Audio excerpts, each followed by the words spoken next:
El canal del Congreso presenta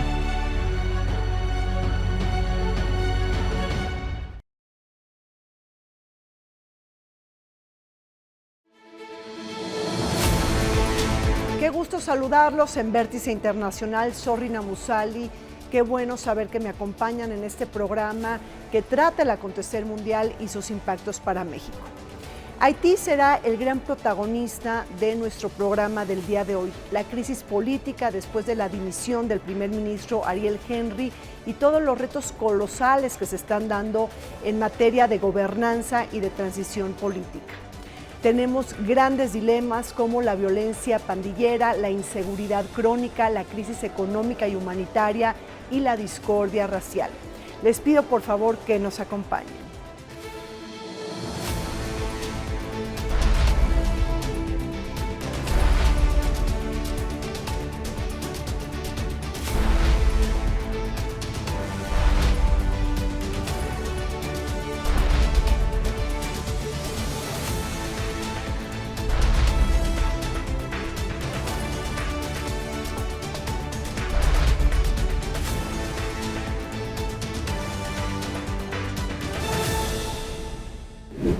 Haití es un país carcomido por las crisis recurrentes, la inestabilidad política, la violencia extrema, la discordia racial y las deposiciones de los liderazgos que se nutren junto con la extrema pobreza y el analfabetismo. Bajo una serie de ataduras históricas, el pasado 11 de marzo se fraguó un nuevo golpe a la precaria gobernanza política cuando dimitió el primer ministro Ariel Henry, quien llegó al poder tras el asesinato del presidente Jovenel Moïse en 2021. No olvidemos que Haití ha atestiguado 2 huracanes devastadores y el terremoto del 2010, el más devastador en 200 años de historia independiente. Estamos en Vértice Internacional abriendo una mesa de análisis sobre la problemática económica y social en Haití. Estamos atestiguando toda la problemática relacionada con la dimisión del primer ministro Ariel Henry y los retos colosales que se están dando en materia de transición política. Para hablar de este importante tema nos acompañan desde el Museo de las Constituciones el embajador Ernesto Campos.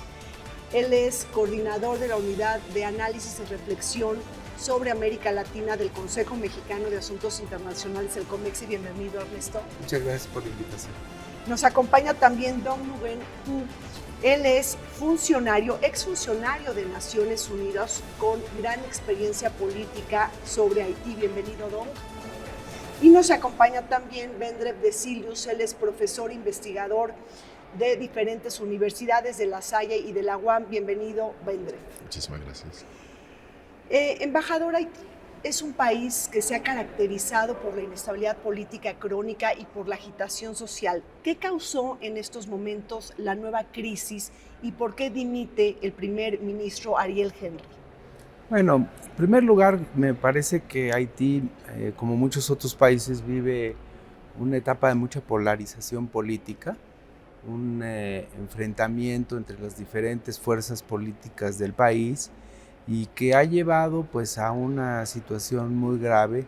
Aunado esto a 2 elementos que me parecen indispensables, desde el terremoto del 2010, luego el huracán del 2016 y el otro terremoto del 2021, pues las condiciones sociales de Haití pues han sufrido de manera muy pues increíble. Es una situación muy grave. Y la segunda es el crecimiento pues de estas pandillas, de estos grupos de criminales vinculados pues a diferentes delitos, pero básicamente al narcotráfico, que han ido asumiendo pues un mayor poder durante el tiempo, gracias a que pues las capacidades del Estado para combatirlos pues se han visto muy debilitadas, pues también por la crisis económica, por la crisis social, pero también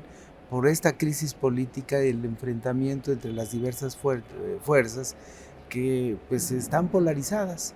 Entonces el asesinato del presidente Moïse eh, fue un hecho muy, muy grave.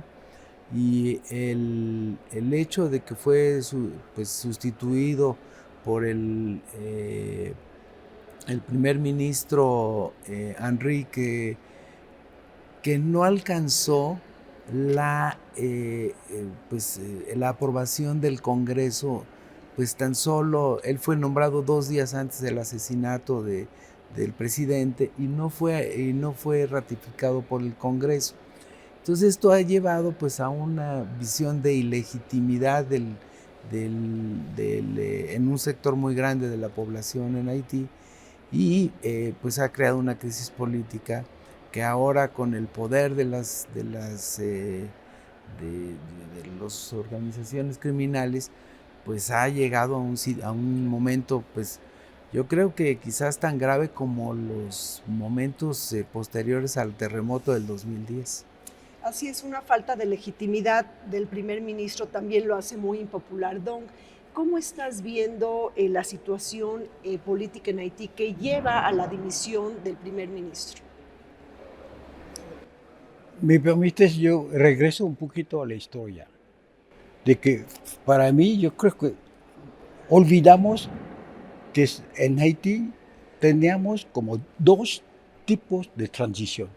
La primera transición de la dictadura de la familia Duvalier hasta yo diría, los años 87, 89 y lo que se llama de la dictadura a la democracia. Esa es la primera transición.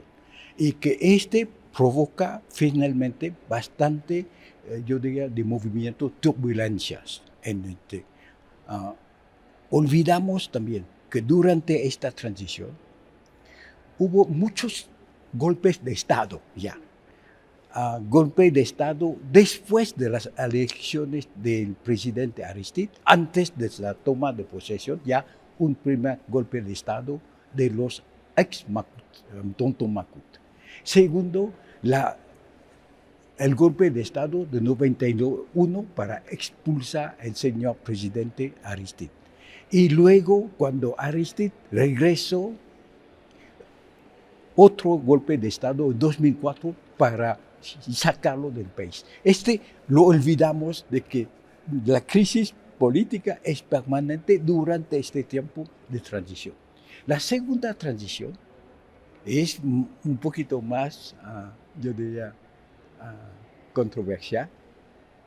Es la transición entre 20 años del gobierno de Aristide, Préval Aristide, de 90 hasta el año 2010.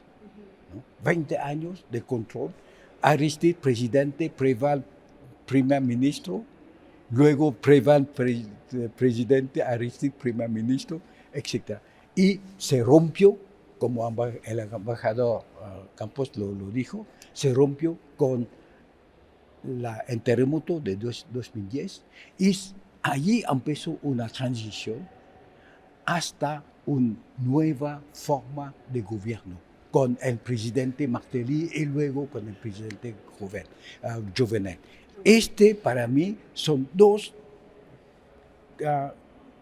procesos de transición, cambio rápidamente de la izquierda a la derecha. Pero es una simplificación, no es tan sencillo. Pero de 2010 hasta 2021 a 22, el asesinato de Jovenel, casi terminó el segundo proceso de transición de la izquierda a la derecha. Y yo diría, cuando hablamos de crisis, yo tengo la impresión de que Haití es una situación de crisis permanente.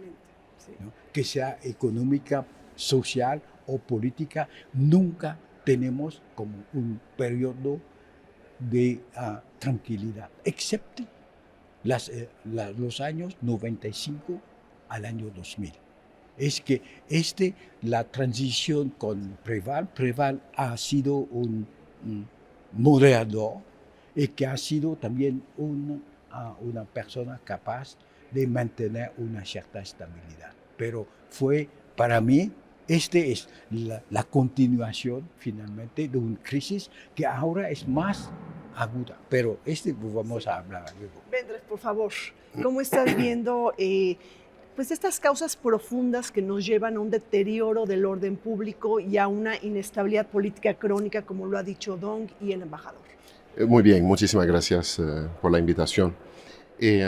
Tal cual como ha dicho el señor embajador y Don, parece que hay una crisis permanente, especialmente durante los últimos años.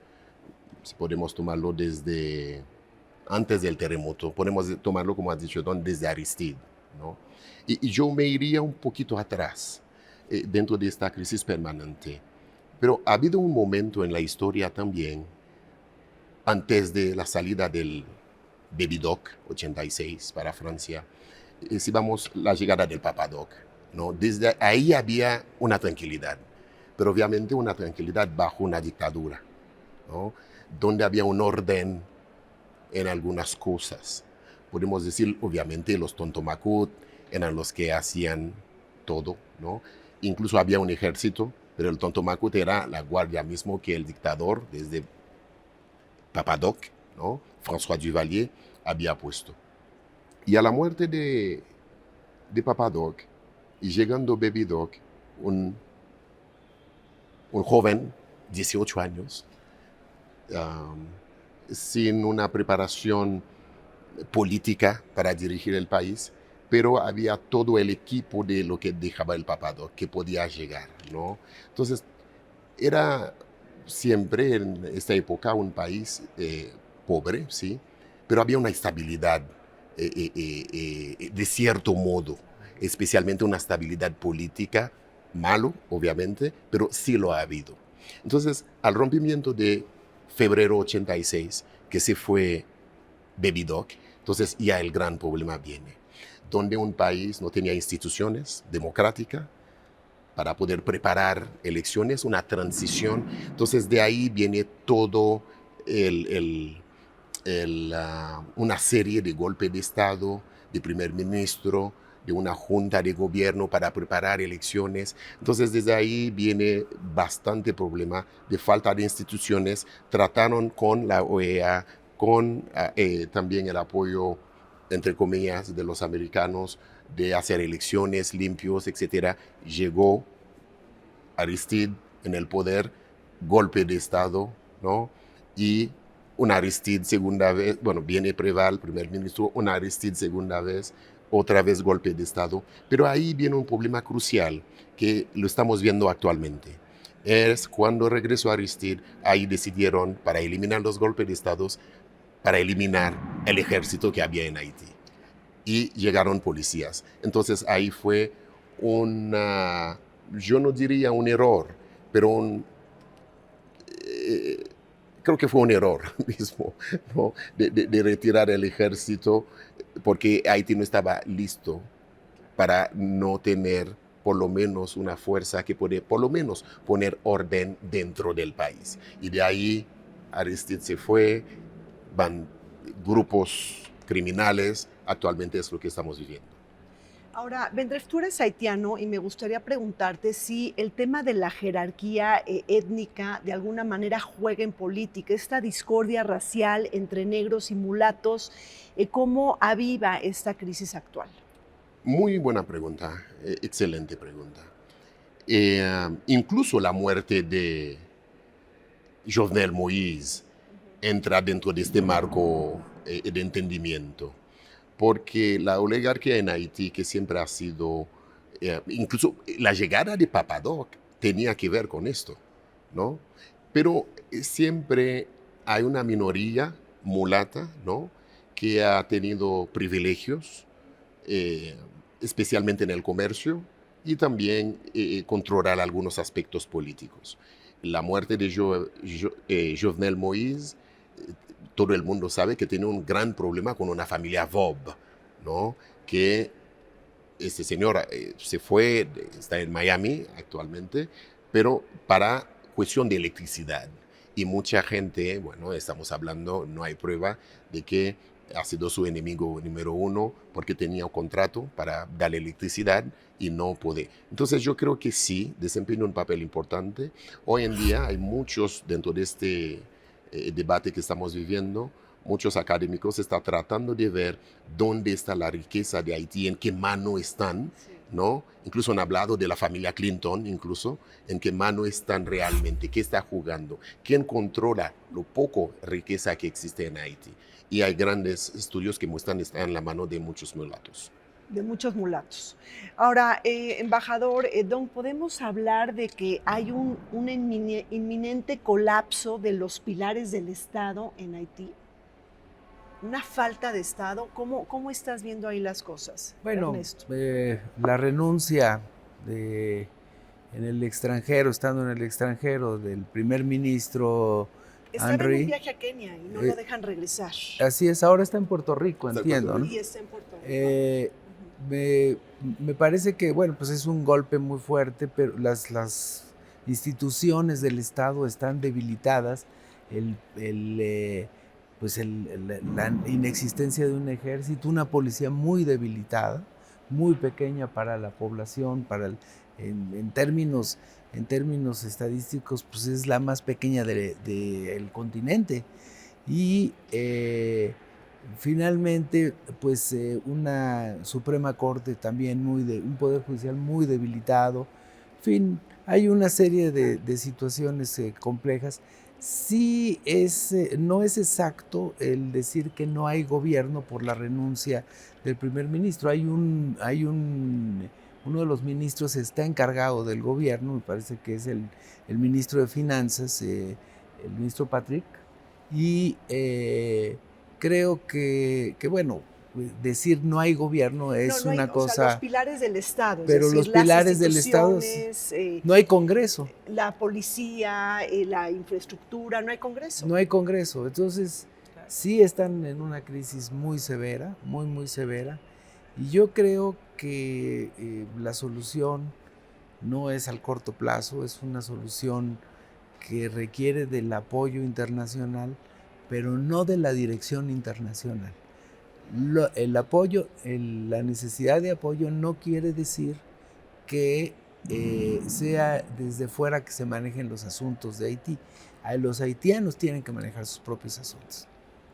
Ahora, hablando un poco, Don, de estas causas profundas de la inestabilidad política en Haití, también está el tema de la cantidad tan grande que hemos tenido de constituciones en Haití. Es decir, estamos ahorita grabando desde el Museo de las Constituciones y es importante ver eso porque en más de 200 años de historia han tenido y cambiado las constituciones. Eso de alguna manera irrumpe en, o sea, ¿lo ves como un atributo o lo ves como una falla del sistema?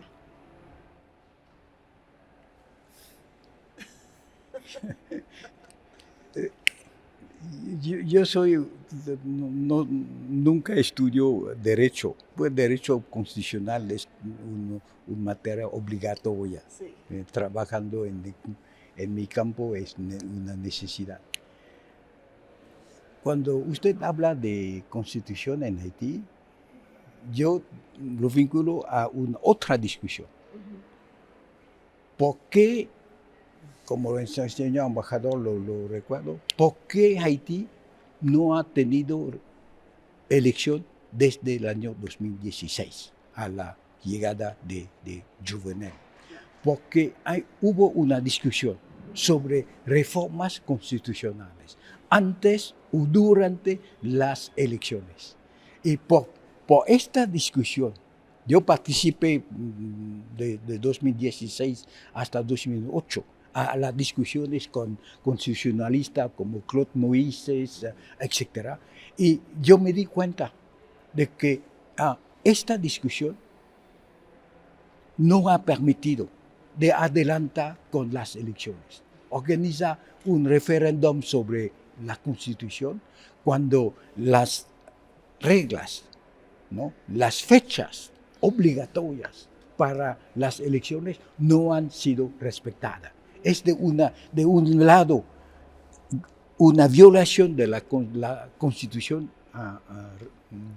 actual, pero bajo el pretexto de que vamos a organizar una reforma constitucional. Y me parece una buena discusión. Sí, claro. Sí, pero yo diría, es una falta de prioridad.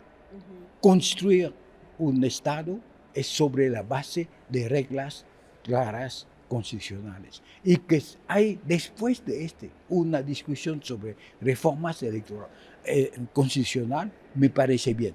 Pero si no, para mí es una falta de prioridad realmente que llevó a la situación que conocemos. El tema de la Corte es un tema del COVID. Es que normalmente el presidente de la República debe ser el presidente de la Corte de Casación, que es el Tribunal Supremo. Pero el señor murió por COVID. Entonces llegaron un vacío así, no por la falta de institución, pero falta de la voluntad de arriba, ¿no? Entonces, es una conjunción, pero usted tiene razón. Lo que pasa es la falta de voluntad política de organizar elecciones a nivel legislativo, ¿no? Y a partir de el nivel de la presidencial. En estos años, efectivamente, mi trabajo era de participar a la preparación de estas elecciones que nunca llegaron, ¿no? ¿Y cuántos partidos políticos hay en Haití? Ah. Porque esa es otra cosa, ¿no? Me permite Sí, claro. no es una crítica, pero una burla sobre nuestros amigos americanos. Porque su idea es de tener una política inclusiva, el concepto de inclusión. Entonces cambiaron yo creo que con el acuerdo de unas organizaciones internacionales, en los años 2007, 2008, cambiaron la ley sobre partidos políticos, sobre partidos sí. políticos. Y a partir de usted puede crear un partido político con 20 firmas de ciudadanos. Entonces llegaron a una situación de más de 200 partidos políticos y la última elección de Jovenel, 56 candidatos presidenciales. Y yo lo pregunté a uno de ellos, que ha recibido como 0.5% de los votos. Hasta su familia no votó para él. Yo le dije, ¿pero por qué tú te presentas? Me dijo, no, en mi tarjeta de presentación, ex candidato presidencial. Este es un gran negocio, ¿no? Por favor. Sí, los partidos políticos es un gran negocio. ¿Y por qué? Porque también reciben dinero tanto interno como externo, más que nada externo. Y bueno, ha habido una falta de poder. Aquí quería mencionar algo del Estado de Derecho. Sí. Al salir del país, el Baby Doc, en 86, los militares toman el poder, que es Henri Nafi. Y con la presión internacional tuve que hacer una elección. Ahí fue la primera elección después de la dictadura, ¿no? Libre. Y fue una elección bastante controversial porque había gente en cárcel, en fin. Pero ellos habían puesto una persona, bueno, las elecciones han ganado a Leslie Manigat. Leslie Manigat sí era un intelectual que sí sabe, venía con lo que se llama la reforma del Estado. Yo siempre comparo a Leslie Manigat al político mexicano que murió hace poco, Porfirio Muñoz Ledo, ¿no? Siempre ha hablado de la reforma del Estado. Pero Leslie Manigat era una persona que venía de América Latina, especialmente de Venezuela en aquel tiempo. Él sí tenía ideas de cómo formar, poner las instituciones. Siempre él ha hablado, un país de leyes es un país de instituciones. Entonces, hablar cómo democratizar la Cour de Casación, ¿no? Como bien has mencionado, Don, y el ejército, por supuesto, la Cámara de Diputados, etcétera, ¿no? Bien. Y al darse cuenta que Leslie Manega, con esta filosofía de democratización y de la reforma del Estado, entonces, poco tiempo después, el mismo gobierno que le habían puesto en el poder le dieron otro golpe de Estado.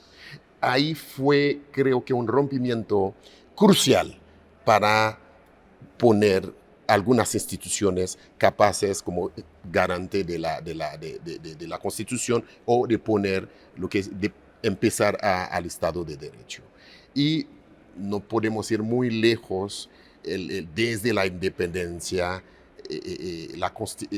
establecer un Estado de Derecho a Haití, desde ahí fue muy complicado, muy difícil, donde había que pedir permiso al exterior, tanto a Francia, a Estados Unidos. Hay que saber que Estados Unidos reconoce a Haití independiente 60 años después de la independencia. Sí. Haití tomó independencia en 1804, entonces 60 años después Estados Unidos reconoce, sin olvidar de pagar por la independencia, por su libertad a Francia. Y sí, datos que regresa sobre el terreno en 2003, en 2003 precisamente con los gobiernos haitianos. Entonces fue muy complicado realmente establecer instituciones fuertes que podían llegar al país. Hay una falla del Estado, no falla de mercado, una falla del Estado completo. Yo diría hay una ausencia de Estado actualmente. No hay militares, no hay gobierno y actualmente el gran problema que hay, cómo formar esta junta que puede dar pauta para una elección en Haití. Eso es el gran issue, es el gran problema que están confrontando actualmente. Bueno, pues vamos un corte y seguiremos platicando sobre los retos colosales en materia de transición política en Haití. No se vayan. El aumento del 119.4% en homicidios y del 83% en secuestros entre 2022 y 2023 en Haití refleja una escalada crítica de la violencia, producto de un mayor control por parte de las pandillas, ahora bajo el liderazgo de Jimmy Barbecue Cherizier. El alto comisionado de la ONU para los Derechos Humanos, no obstante, advirtió que la magnitud real de la violencia probablemente es mayor. Las cifras indican la severidad de la crisis de seguridad en el país, como también la urgente necesidad de acciones coordinadas para garantizar la protección y el bienestar de la población haitiana.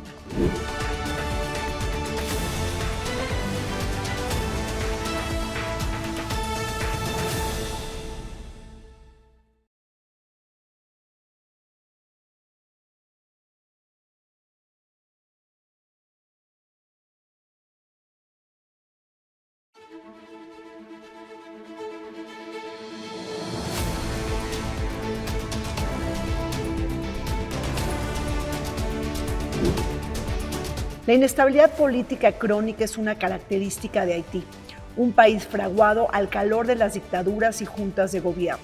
Tan solo la familia Duvalier gobernó 29 años la supuesta perla del Caribe. Sin embargo, el crimen organizado transnacional y los grupos de bandas criminales se disputan la toma de decisiones, la dirección política del país y el control sobre Puerto Príncipe, la capital de Haití, además de la hegemonía de los puertos y carreteras. Precisamente el líder guerrillero Jimmy Cherizier pidió el derrocamiento del gobierno de Ariel Henry y el fin de las misiones multinacionales. En medio de la inseguridad y anarquía, el gobierno de Joe Biden apoyó la creación de un órgano independiente que asuma los poderes presidenciales en Haití, así como el despliegue de una misión de seguridad. Estamos de regreso en esta mesa de análisis comentando sobre la problemática en Haití y todos los retos que se están enfrentando para formar un gobierno y llevar a una transición política. Don, hace un momento, en el primer bloque de este programa, El embajador Campos nos hablaba de las pandillas criminales en Haití y de la inseguridad crónica que hay en este país. Quisiera preguntarte si estás de acuerdo, por ejemplo, con una frase que me llamó la atención del presidente de República Dominicana, Luis Abinader, que señala que Haití puede llegar a tener una guerra civil de baja intensidad. ¿Qué opinión tienes al respecto? Una opinión corta y una opinión larga, la cual te gusta. Empecemos con la corta. La corta es que, de mi conocimiento, Sí. la criminalidad en Haití ha sido básicamente política y no criminal de corto, yo diría, de crimen comunes.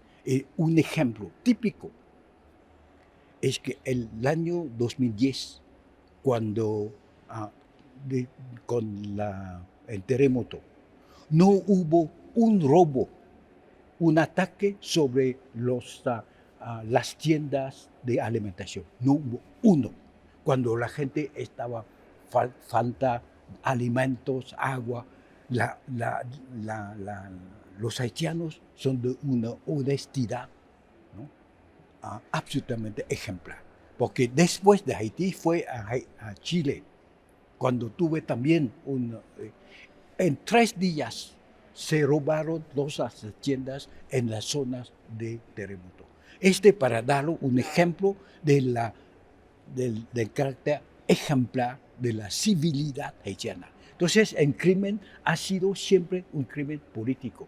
Cuando hablamos de Haití, de Duvalier, los Tontomacut son bandas, yo diría, de criminales, al orden del gobierno. No es una parte de la institución. Y los Macut, yo diría, ejercieron un control criminal sobre el propio ejército haitiano.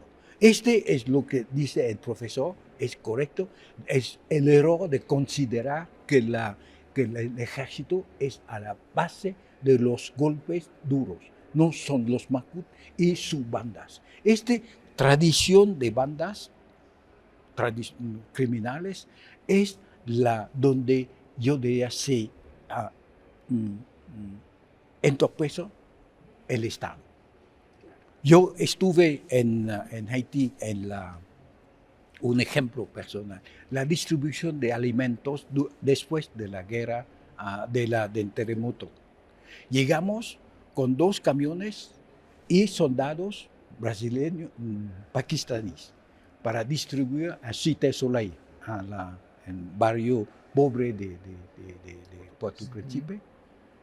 Y llegamos 2 camiones, el zócalo estaba vacío. La gente está alrededor esperando la llegada y 2 señores llegaron para decir, entregarnos su cargo. ¿Quién son ustedes?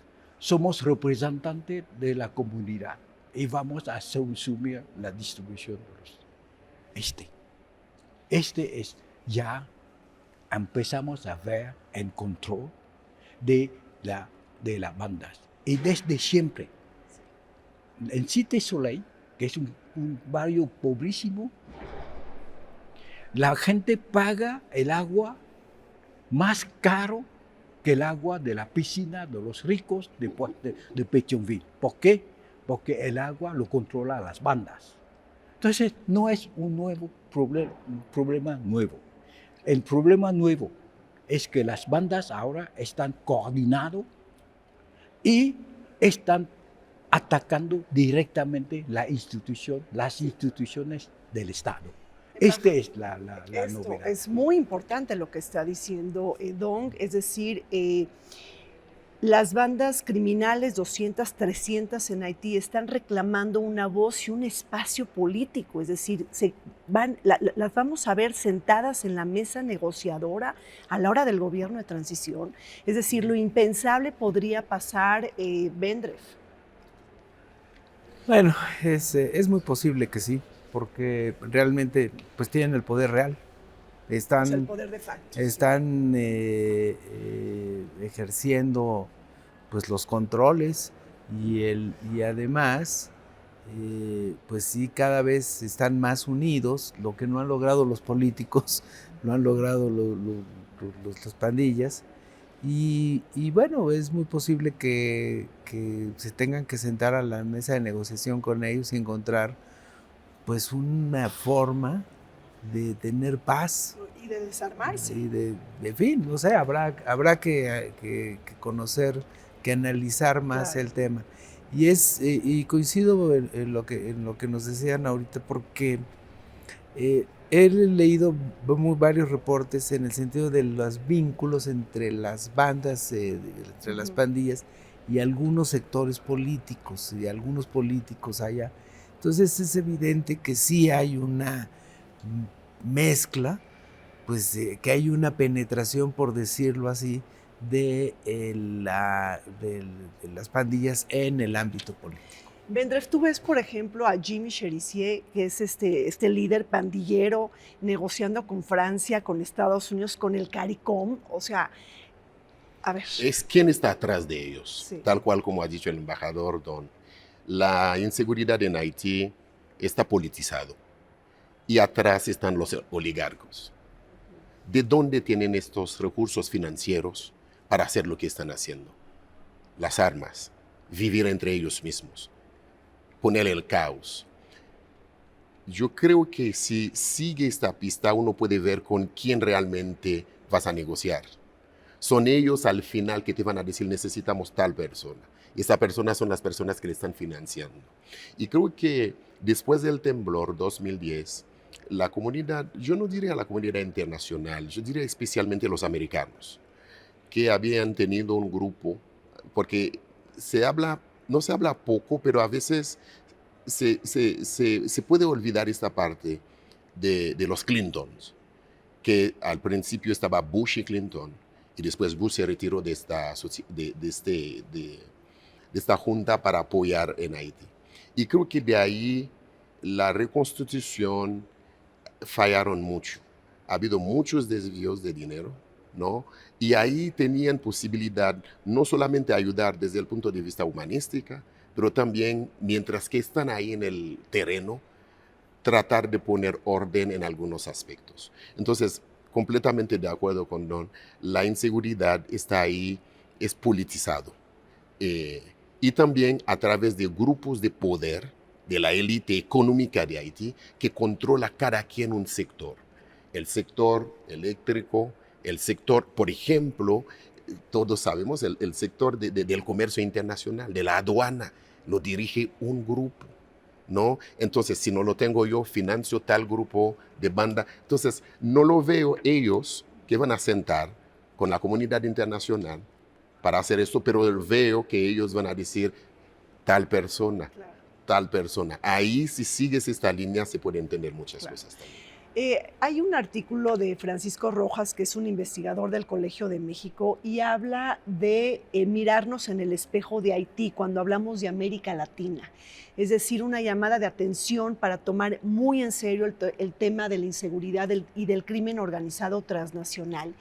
Y aquí quizá el ejemplo de Bukele en El Salvador sería interesante compararlo, Dong, en el sentido de que podría ser una salida para poner en orden a las bandas criminales. Es decir, ¿cómo estás viendo el caso salvadoreño y si puede llegar a tener alguna relación como un modelo para seguir en Haití? Digo, simplemente lo pongo en la mesa.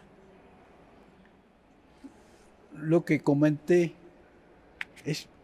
contigo es la necesidad de reflexionar sobre el carácter hoy en día de la guerra. Vivimos como intelectuales en el concepto de Clausewitz, ¿no? La guerra es otra forma de la política. Este es lo que en nuestra cabeza ya sigue con. Pero ahora ha cambiado. La guerra contra el terrorismo. El terrorismo es un concepto, yo diría, de transición, porque no sabemos cómo analizarlo.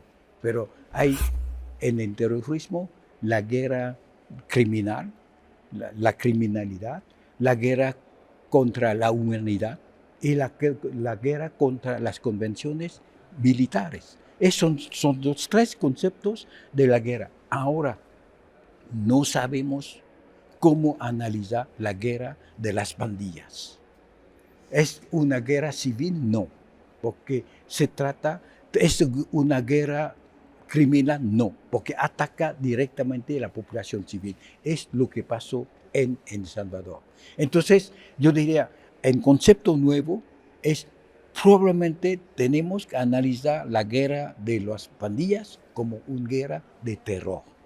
Y con tenemos que tomar las medidas legales, en caso de El Salvador, la declaración del estado de excepción, para suspender unas garantías constitucionales y para encarcelar los criminales. Pero hasta que definimos exactamente cuál es la característica de esta guerra, ya creo que tenemos siempre una polémica sobre la violación de derechos humanos, la violación del Estado del Estado de Derecho, sin saberlo, que no se trata más de yo diría, de crímenes contra la población, pero crímenes contra el Estado.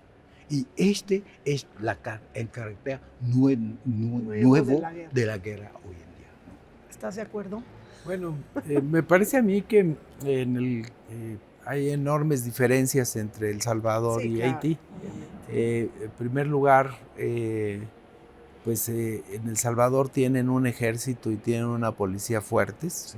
La policía está bien preparada.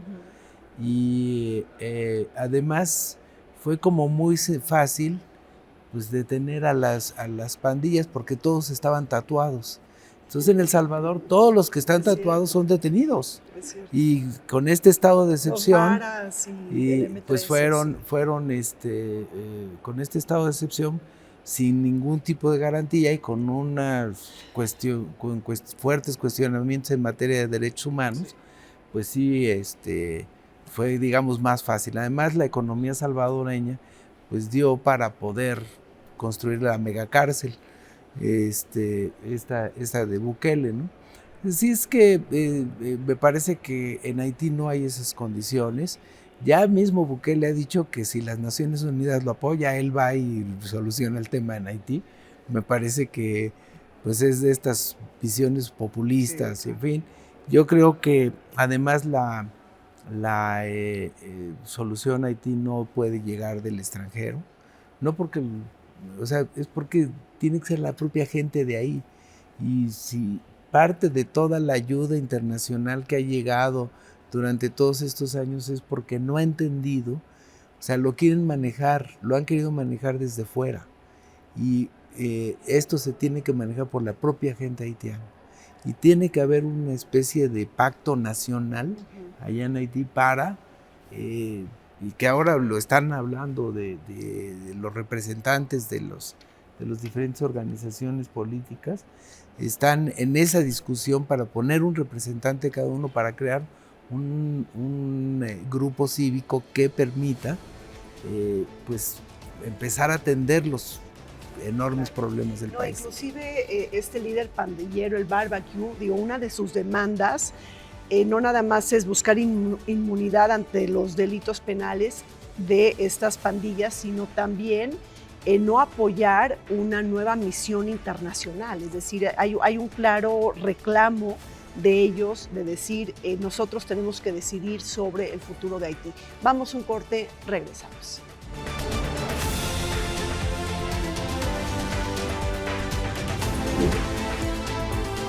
La marcada tendencia al alza del número de personas desplazadas internamente en Haití desde 2019 es un reflejo directo del impacto acumulativo de la inestabilidad política y la escalada de violencia. Estos desplazamientos, que han alcanzado cifras sin precedentes, son un testimonio de la severidad de la crisis humanitaria y de seguridad que atraviesa el país. La disrupción de la vida de tantos haitianos no solo es una consecuencia de los conflictos armados y el crimen organizado, sino también una causa de mayor vulnerabilidad ante la falta de acceso a necesidades básicas como alimentos, agua potable y refugio seguro.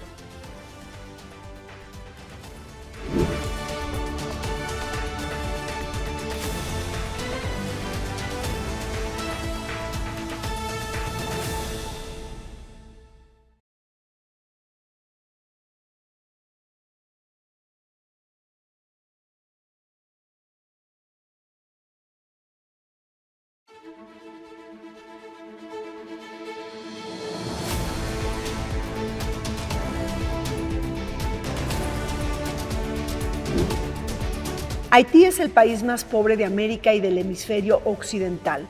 La inseguridad energética, su vulnerabilidad ante el cambio climático y una dependencia extrema de los programas asistencialistas que provee la comunidad internacional lo han volcado en uno de los países más peligrosos del mundo. Más de la mitad de la población vive por debajo del umbral de la pobreza, con acceso limitado a servicios básicos, y muchas personas dependen de la agricultura de subsistencia. La corrupción, la mala gestión económica, las bandas criminales y los retos por profesionalizar la policía, fortalecer las instituciones y desarrollar infraestructura lo han llevado a una agitación inusitada y a un periodo lleno de incertidumbre política y económica. Regresamos con esta mesa de análisis descifrando la crisis política en Haití y esta nueva era de incertidumbre política. Vendref, ¿qué reacciones ha tenido el mundo frente a la problemática haitiana? ¿Qué anticipas? ¿Una nueva misión internacional? Teníamos el MINUSTAH, puede venir un MINUSTAH, es decir, la misión de Naciones Unidas 2.0, cascos azules. ¿Qué anticipas? Bien, cualquier solución internacional para Haití necesariamente pasa por Estados Unidos. Sí. Eso tenemos que ser claros en este aspecto. El problema que tenemos actualmente, que creo que están tardando a hacer una intervención tal cual militar, es que este año Estados Unidos tiene elecciones. Y no pueden jugar con algunos elementos que no tienen control, o todos los elementos. ¿Por qué? Porque el desarrollo de los acontecimientos pueden crear una lógica diferente que no esperaban y puede influir en las decisiones de elecciones que tendrán en noviembre. Entonces, yo creo que sí deben apoyar a una fuerza, pero más que nada, creo que debe regresar los militares o la policía que sean mejor preparados. Porque si no, los grupos de poderes no van a soltar fácilmente su cuota de poder que tienen adentro. Entonces yo creo que primero tienen que pasar por orden y después del orden ya pueden hablar de política. Con esta manera de que cada grupo, el barbecue, etcétera, tienen sus posiciones diferentes, es difícil hablar de orden. Yo creo que la misión tiene que pasar por la ONU y el objetivo primordial es crear unas condiciones para que, como ha dicho el embajador, que pueden crear una fuerza de policía fuerte, bien armados, porque hoy en día, por eso no pudo regresar el Ariel Henry, el ministro. ¿Por qué? Porque los grupos de poderes están mejor armados que la policía. Claro.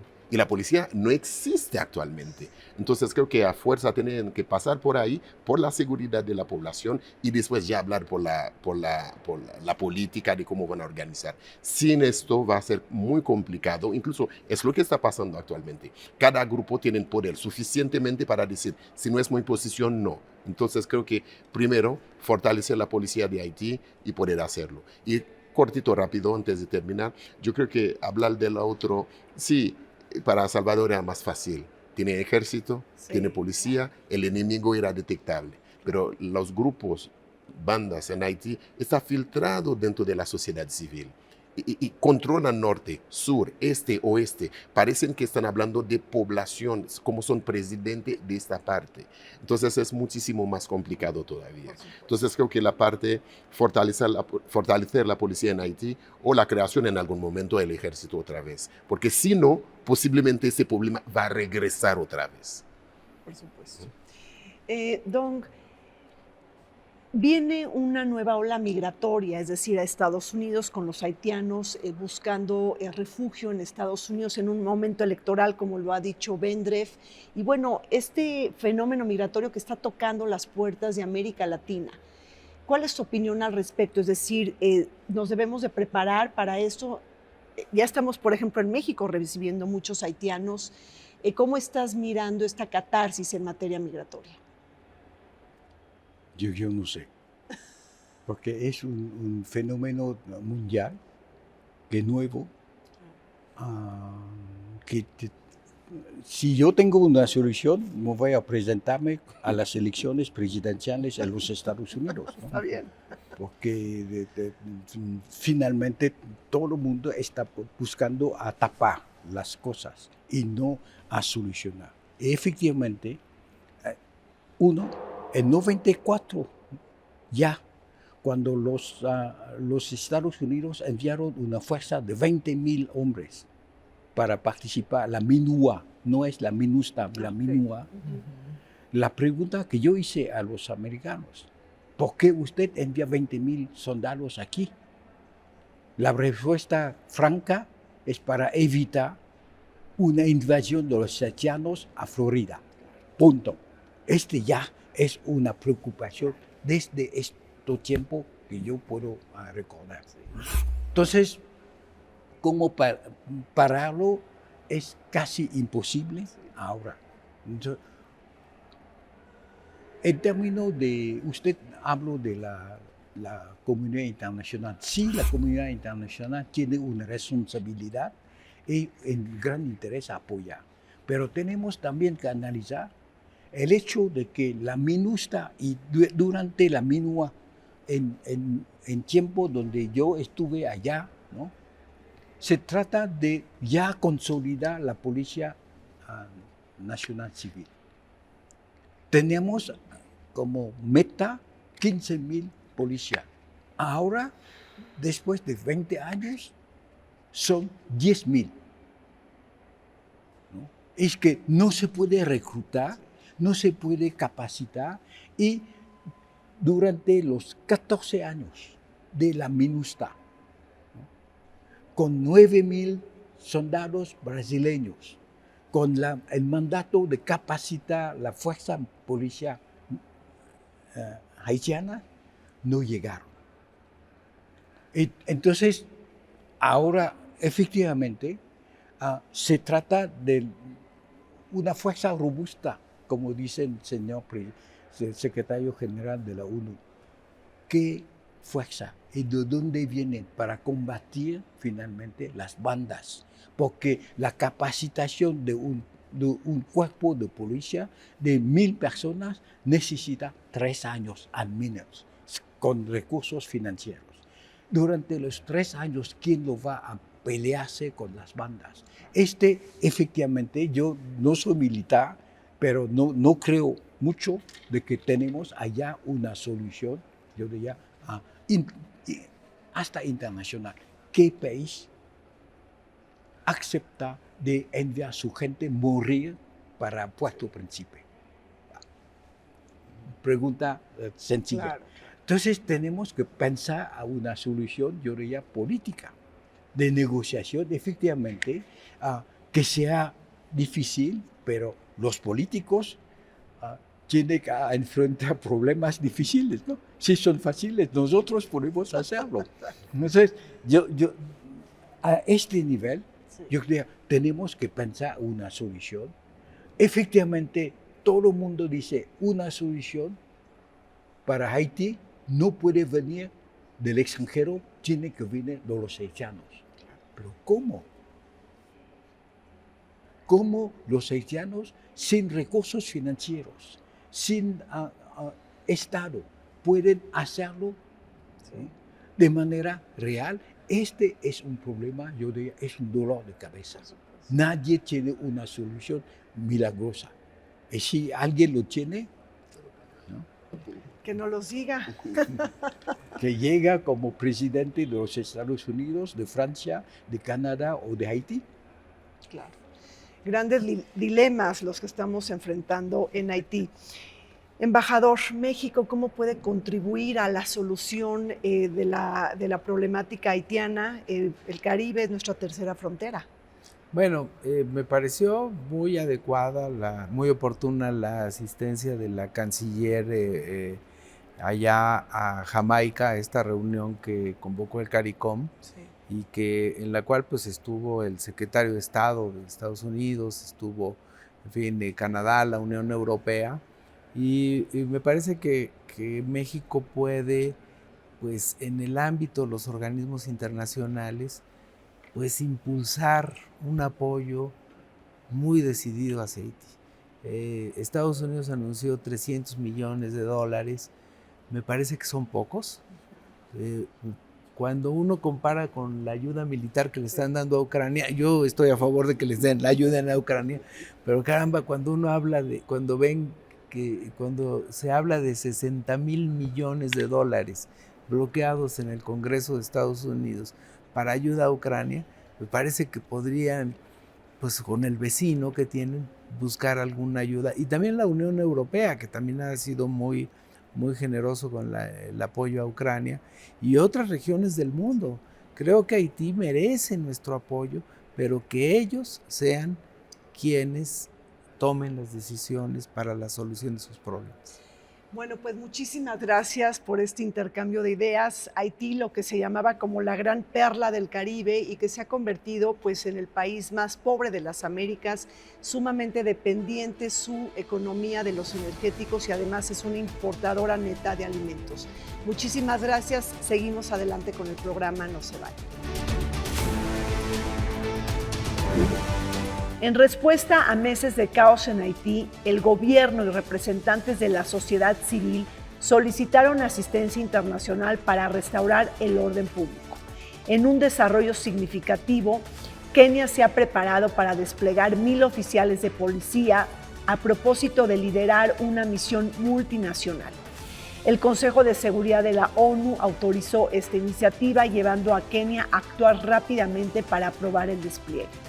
Aunque la misión tiene como objetivo reforzar a la Policía Nacional Haitiana con apoyo de naciones caribeñas como Jamaica y Bahamas, Kenia recientemente pausó su despliegue tras la renuncia del primer ministro, indicando que se realizará una reevaluación una vez que Haití establezca un nuevo gobierno. Se nos terminó el programa, les agradezco a ustedes su atención y compañía, así como agradezco enormemente al Museo de las Constituciones de la UNAM todas las facilidades brindadas para la grabación de este programa. Soy Rina Musali y nos vemos el siguiente martes.